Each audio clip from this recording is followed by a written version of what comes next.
Ya estimados, la última patita de esta unidad 3. Acá tenemos la fisiopatología renal. Las primeras patologías que vamos a estar viendo son el síndrome nefrítico y el síndrome nefrótico. En realidad son lo mismo, solamente que el síndrome nefrítico es una inflamación causada en un proceso agudo y el nefrótico, perdón, es cuando el mismo síndrome nefrítico evoluciona a una condición más crónica. Vale decir, va a ser uno de alta actualidad y el otro de baja actualidad, o como decir agudo y crónico. Dentro de la misma resumen de la glomerulonefritis primaria, vamos a encontrar que existe una causa patológica eh, glomerular, una patogenia, una presentación clínica frecuente y la enfermedad en sí. Entonces se pueden fijar que son muchos tipos de glomerulonefritis y de ella en este caso se van a desprender bastantes opciones. Por otro lado, el síndrome nefrótico es cuando principalmente tengo estas principales cuatro características diferenciadoras. Proteinuria masiva, gran cantidad de proteína en la orina, hipoalbuminemia, una cantidad no menospreciable de disminución en la albúmina. Recuerden que se va en este caso, por la misma filtración. Edema generalizado, también tenemos una anasarca que nosotros le llamamos, producto en este caso, la pérdida de las proteínas plasmáticas, el aumento de la presión hidrostática y la migración del líquido intravascular al medio intersticial.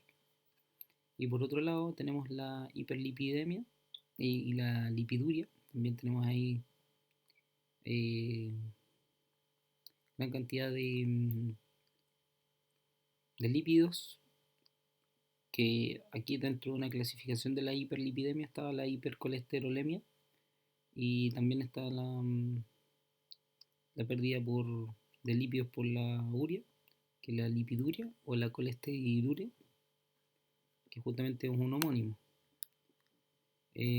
Por otro lado, vamos a encontrar que existen bastantes síndromes nefróticos, y esos síndromes nefróticos son los que van a estar causando eh, bastantes complicaciones a nivel de la enfermedad en sí. Fíjense que las causas son glomerular primaria y enfermedades sistémicas. Entonces, de alguna u otra manera, si el foco primario es propio del riñón, en este caso el foco del síndrome, se van a clasificar en todos estos grupos, en este caso de patologías glomerulares. Pero también otras enfermedades pueden generar síndrome nefrótico, como por ejemplo mayormente enfermedades de características autoinmunes, otras infecciosas, etc. Después tenemos a otro grupo que son la insuficiencia renal aguda y crónica, y esto, como su nombre lo indica, tienen la incapacidad de generar en este caso nuestra filtración y excreción de los líquidos, y vamos a requerir justamente algún método farmacológico de tratamiento y tener varias consideraciones a las que obedecer. La isquemia es el principal autor acá. Hay una disfunción endotelial que causa una vasoconstricción debido a la cercanía con el sistema renina-angiotensina-aldosterona. La lesión celular tubular con el túbulo renal puede ser reversible o irreversible. En el caso de ser reversible, hay un desprendimiento y una pérdida de la polaridad, pero hay un aumento distal de sodio y un sistema de aumento de retroalimentación que me puede llevar a que se salve mi proceso a través de la vasoconstricción, pero finalmente va a haber un descenso en el filtrado glomerular y una oliguria. Se va a requerir un diurético para revertir esa oliguria. Por otro lado, si la lesión es irreversible, se va a causar una necrosis o una apoptosis, y ahí tenemos que va a acusar directamente obstrucción por cilindros o pérdida tubular retrógrada. Afectaciones clásicas de el sistema de túbulos renales, que van a provocar en este caso un aumento de la presión intratubular y una disminución del flujo tubular. Consecuencia, descenso en la filtración glomerular y por ende en este caso una oliguria. La disminución del flujo sanguíneo renal va a acusar directamente una disminución de la volemia, y esa disminución de la volemia va a generar que se generen ciertas secreciones hormonales como la renina inmediatamente. La insuficiencia renal aguda puede ser prerrenal, provocado por disminución en el flujo por hipovolemia, disminución en el llenado por shock, insuficiencia cardíaca, no alcanza a llegar la sangre ahí al riñón, y disminución en la perfusión renal debido a, en este caso, septicemia o una inflamación más sistémica. Ahí tenemos las causas prerrenales. Existen causas intrarrenales que se me necrosaron las paredes tubulares de manera aguda o una isquemia renal prolongada. Y posrenales, en este caso, donde voy a tener una obstrucción del uréter que me puede estar causando justamente esa insuficiencia renal o una obstrucción de la salida vesical. Entonces acá tenemos el glomérulo, la cápsula de Bowman, los flujos en este caso entrantes y salientes de sangre, y aquí tenemos las características de la disminución en este caso de la llegada de la sangre y la parcial lesión que se provoca por ausencia de la misma sangre. La insuficiencia renal crónica, por otro lado, es una filtración que dura 3 meses o más. Y esto es lo que le mencioné en la clase de hoy, que tuvimos una cierta cantidad de número de nefronas funcionales, pero con alguna lesión debido a una insuficiencia renal. Se pueden haber perdido ciertas áreas, en este caso funcionales, pero el número de nefronas funcionales va a depender del tiempo de exposición. ¿Ya? Si tenemos en este caso un tiempo de exposición también breve, las nefronas van a mantener su número bajo de lesión. Pero si tenemos una exposición más continua, vamos a tener que tener en cuenta esta consideración de pérdida de las unidades nefrónicas. Nefropatía crónica, muy parecido a lo que voy a encontrar en la insuficiencia renal crónica. Voy a encontrar pérdidas en el balance del sodio y agua. Eso me va a llevar a una hipertensión, a un aumento de volumen y un edema. El edema tiene afectaciones cardíacas. Un balance en el potasio, tampoco va a estar regulado ese flujo de sistema. Voy a encontrar en este caso una hiperpotasemia. Eso me puede llevar también a afectaciones cardíacas. Una dificultad en la eliminación de los desechos nitrogenados va a provocar una uremia, cantidad de concentración de ácido úrico en la sangre, y eso puede llevar a una pericarditis, y la uremia también puede llevar a disfunciones justamente de varios sistemas, no tan solo locales, sino que sistémicos. La uremia también puede llevar a una coagulopatía y a un sangrado que me puede afectar más adelante. Producción de eritropoyetina puede generar anemia, lo que conversamos también en clase. Trastorno del equilibrio ácido-base puede causar una acidosis, y además existe una amortiguación esquelética, una activación de la vitamina D, una eliminación de los fosfatos que me pueden llevar a una hipocalcemia, a un hiperparatiroidismo, y todo eso me va a generar una osteodistrofia, una dificultad en este caso de el crecimiento o la nutrición en el hueso. La nefrolitiasis, formación en este caso de cálculos en las vías renales. Tenemos varias prevalencias de distintos tipos de litiasis renal, y acá tenemos el tipo de cálculo que se forma dependiendo de la presentación. El más clásico, el oxalato y fosfato de calcio, seguido en este caso del fosfato de amonio y el magnesio. El ácido úrico casi con cantidades mínimas de posibilidades de formar litiasis renal. No tan mínimas del 5-10%, pero es dentro de los grupos que tienen menos porcentaje junto a la cistina. Ahí tenemos la formación de en este caso de los cristales de calcio, o en este caso los cristales renales,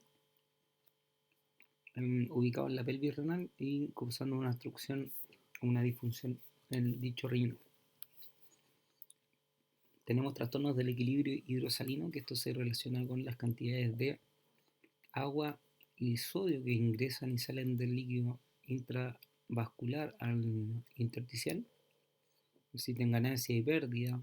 Hablamos del agua un poco, el equilibrio del sodio, que es bastante importante para la mantención de potencial de acción, nervioso y otras afectaciones ligadas a la despolarización celular, el mecanismo de regulación del mismo, que sigue en este caso directamente a la activación de la hormona antidiurética para que genere también un fenómeno conductual de sed y de ingesta de agua.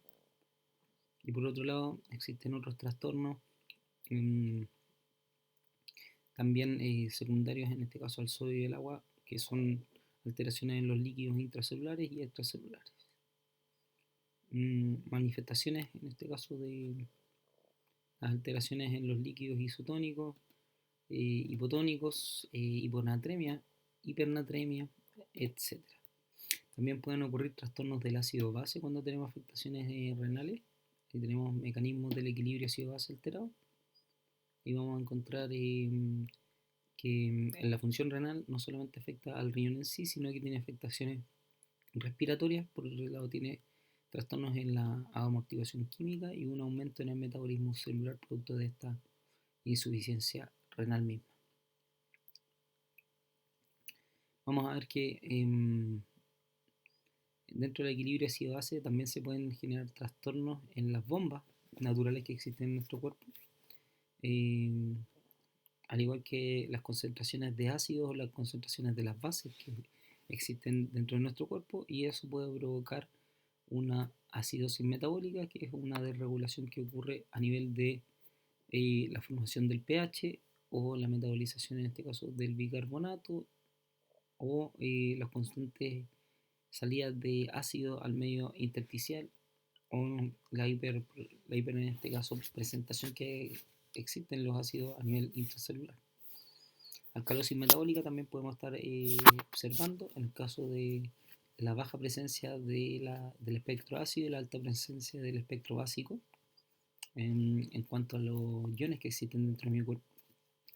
Y eso puede llevar concomitantemente a una acidosis respiratoria, que es producto de una acumulación alta de CO2 y baja de oxígeno, o una alcalosis respiratoria, que puede ser exactamente lo contrario, un exceso en este caso de la presión de oxígeno, que puede llevar a una sobreventilación, y la sobreventilación a una alteración más fisiológicamente ligada a la alcalosis o a la producción de medios más básicos en la vía aérea.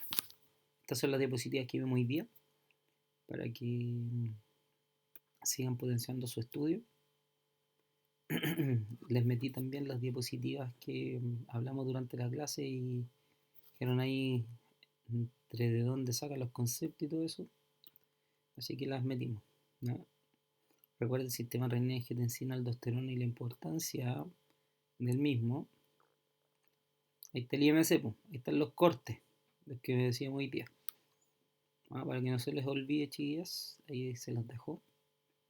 Hipertensión arterial, los grados también. Fíjense que esto es bastante importante cuando tenemos alteraciones de riesgo cardiovascular social ligado a otras enfermedades clínicas asociadas según normotensión e hipertensión. ¿Qué tratamiento también debo llevar a cabo con estas personas? Síndrome metabólico, los valores, las macroangiopatías, las microangiopatías, las macroangiopatías. Bien. Diagnósticos, criterios diagnósticos. Hay 3 criterios diagnósticos: diabetes mellitus tipo 1. Y aquí tenemos 1, 2, 3, 4, 5 criterios, en este caso de diagnóstico de diabetes mellitus tipo 2. ¿No? Hasta acá llegamos con la parte de renal. Muy bien, chicas.